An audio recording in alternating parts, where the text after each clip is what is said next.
Your credit score is one of the most important numbers in your life, and I wish it was taught more in school so more people can be educated about this. But if you're lucky enough to stumble upon this video, you're in for a treat. I'll be talking about what you need to know to get your credit score in the best shape possible. Most of you guys want to have your own home or a dream car that you want to drive, but if you don't have a good credit score, you'll be paying a lot more for these purchases. So learning how to get into that 800 plus range is extremely important. So in this video, we'll be going over the 5 steps to achieve this goal. So the biggest chunk of your credit score comes from your payment history. Your payment history shows whether or not you pay your balance on time, and it's extremely important. That's because it impacts your credit score heavily, since the trust lenders have for you comes from your history with other lenders. Think about it this way. So let's say you go to a store with a friend and he wants you to buy something for him since he forgot his wallet at home. But he never pays you back, or if he does, it's always a couple months late. Would you trust him or a friend who always pays you back immediately? That's exactly how the banks work, and that's why it's worth 35% of your credit score. So the best way to have the best possible payment history is to pay your bills on time. If you want to get your credit score in the 800 plus range, you shouldn't have a late payment. The reason why people have a bad payment history is because they treat their credit card like free money. But if you have a budget that you know you can pay off monthly, your payment history will get better, which will increase your credit score. Paying your bills on time will help, but consistently paying your balance on time is also a big plus. A good credit score is all about consistency. So you can see by now all of this would be easy if you stay within your budget. Would it be harder to pay off a $10 balance or a $5,000 balance? The $10 balance is a lot easier. Now that was just an example, but you can see that it's also mentally easier to pay off the smaller balance even if you have the money. So try to make it easy on yourself by sticking to your budget. So the next big chunk of your credit score is 30%, and it comes from your amounts owed. Your amounts owed is how much debt you carry in total. So if a high percentage of your credit limit is being used, you would have a high amount being owed. You always want to stay below 30% of your credit limit being utilized.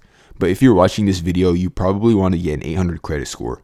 So try to have a 10% utilization or under. Now let's say your credit limit is $3,000 and you want to buy a laptop for $1,500. As long as you pay off the $1,500 before your due date, it won't be included in your utilization. So to have the lowest possible credit utilization, you want to increase your credit limit as high as possible. $500 on a $1,000 credit limit is a 50% utilization, but $500 on a $5,000 credit limit is a 10% utilization. So I actually made a video on how to increase your credit limit, which just popped up on the top of the screen, so make sure to check it out after you finish this video. We can see that there are 5 factors that the amounts owed category covers. So to make it simple for you guys, it's basically saying to keep your credit utilization low and to consistently pay down any loans that you might have. This means your credit utilization makes up for 30% of your credit score, which is a big portion. So I can't stress it enough, but make sure you keep your utilization as low as possible. One way is to get more credit cards, but there are plenty of other ways that I discuss in my videos. The next largest chunk is your length of credit history. So this is the one that holds back a lot of beginner credit card users from reaching an 800 credit score, but there are ways you can increase your length of history without just waiting. The first way is called piggybacking. This is when someone with a long credit history and good overall credit adds you as an authorized user to their credit card. When this happens, you inherit their length of credit history and payment history. So doing this will give your credit score a bump up, but you want to make sure that the person who authorizes you as a user is a responsible credit card holder.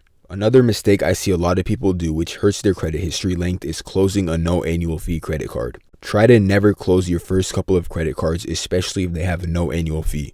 Closing them will do nothing but lower your length of credit history, which will lower your credit score.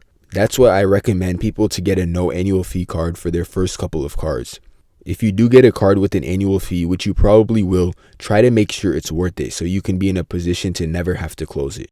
So the next big chunk of your credit score comes from your credit mix. So your credit mix means having a mix of accounts like credit cards, retail accounts, a mortgage, and auto loans. But the next time you want to buy a big purchase in cash, ask yourself if you should take out a loan for it. There is some negatives to applying for loans or credit lines in a short period of time, and one of them being a hard inquiry. So a hard inquiry temporarily lowers your credit score and stays on your credit report for 2 years. That's why Chase has the 524 rule, which means you can't be approved for most Chase cards if you've opened 5 or more personal credit cards from any card issuer in the past 12 months. So opening new credit lines frequently can harm you, and that's why your credit mix is something you should be strategic about. but always try to lean towards the side of not opening new credit lines unless you absolutely need to, since it's only worth 10% of your credit score. Another 10% of your credit score comes from new credit. Like we just went over, when you apply for a new credit card, there's usually a hard inquiry and it stays on your credit report for 2 years. It's okay to open new credit cards, but your FICO score doesn't want you to open new credit cards rapidly.